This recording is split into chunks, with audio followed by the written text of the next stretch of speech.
Hi everyone! Welcome to Artsonia's After School Art Club. Today, we have a fun art project from Mr. Melvin, an art teacher from Wisconsin. Hope you enjoy the video, and don't forget to have your artwork uploaded to your Artsonia gallery. Hey, thank you for joining me here at Mr. Melvin Makes. Because this is going to be my last video of the month of June, I wanted to make some art inspired by an artist who has a lot of pride. Today I am making art inspired by Keith Haring. Here's an example of a contemporary take on his style of art with a figure flossing. Hope you enjoy. Keith Haring made art about many themes, including love and kindness. His simple cartoony style, like I'm demonstrating, is one that I believe many can relate to, and it's an easy way to learn how to draw figures. His art is so important because it showed others that everybody deserves the right to love, and everybody needs love.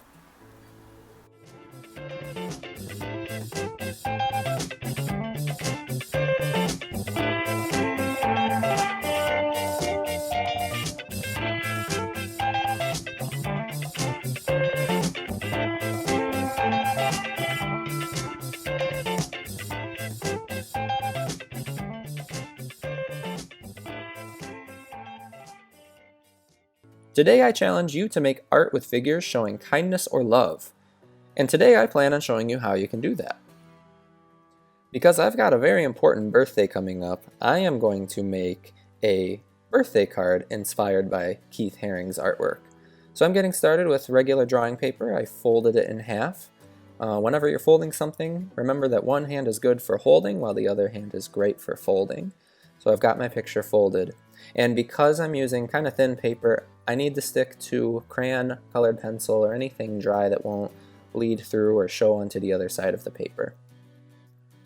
Right there you can see how we can get started making Keith Haring figures. 3 simple steps to make characters. Alright, so let's get started. I like to start with a pencil and I like to map out exactly where my characters are going to stand. So I drew 2 tiny lines at the bottom, equally spaced so that I have room or space for each character. I want one to be taller and one to be a little bit shorter, so I'm starting with the heads of both characters, drawing circles where I'd like those characters to stand. So step number 1 reads lines with pencil. So with my pencil, I'm making a stick figure or a line figure just lightly with my pencil. Step number 3 reads erase pencil, so I can't press too hard with that tool. Getting started, I want to make a complicated stick figure, one that has shoulders and hips. So a circle for the head, a line across for the shoulders, a line down for the body, and a line across for the hips. Attached to the hips, I draw legs with bends in the knees and bends within the ankle, so it's 3 lines together. And I follow those same steps for the arms to show the elbows and the wrist. Step number 2 reads shapes with marker. What that means is I'm turning the lines into shapes by putting a bubble around each line. I'm not going to use marker today because I am making a card and I plan on writing inside of it. If I use marker, that might bleed through and ruin the inside of this card. So instead, I'm just pressing extra hard with crayon to add some emphasis. If you look closely, you can see how I am just putting a bubble close to each line I have drawn with pencil, but not touching it. One important thing to remember is that the arms and legs are skinnier than the body. So the bubble around the line for the torso or body needs to be a bigger space than the space you leave for the arms and legs. I generally draw a line up from the ends of where I drew the hips up to the shoulders. Now what I just finished doing there was wiping away kind of crayon residue or crayon dust that happens when you press a little bit hard with the crayon.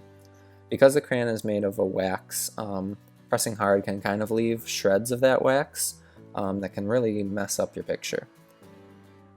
I am also ready for step number 3, which is erase pencil. This is a lot easier when you do your shapes in marker because you can erase right over marker. With a crayon, I have to worry about smudging or smearing the wax. So I'm really carefully using only the corner of my eraser to get inside of these tiny shapes. In a time-lapse section here, you can follow along as I finish my second figure and just add some fun details to this drawing.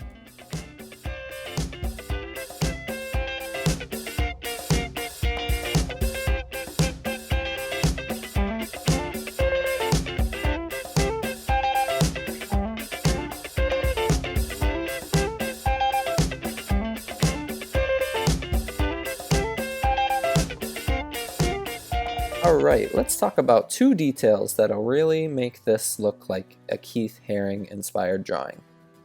The first is nothing too new to us as artists, a ground line or horizon line. Keith Haring would often do this in his drawings to create a simple but effective area of space.